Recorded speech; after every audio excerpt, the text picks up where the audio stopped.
ആഗോളതലത്തിൽ വില്ലൻ ചുമ വീണ്ടും ആരോഗ്യ ഭീഷണിയാകുന്നു.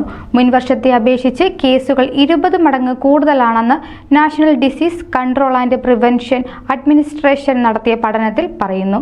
ഫിലിപ്പീൻസിൽ മുൻവർഷത്തെ അപേക്ഷിച്ച് 34 മടങ്ങ് കൂടുതലാണെന്നും രേഖപ്പെടുത്തിയിട്ടുണ്ട്.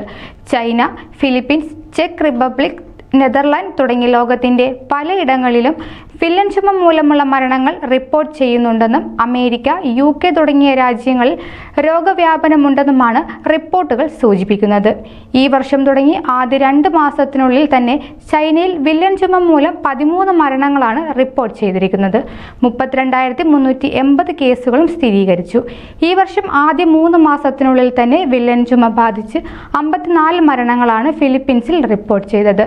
പെർട്യൂസിസ് എന്ന ശാസ്ത്രീയ നാമത്തിൽ അറിയപ്പെടുന്ന അണുബാധയാണ് രോഗകാരി.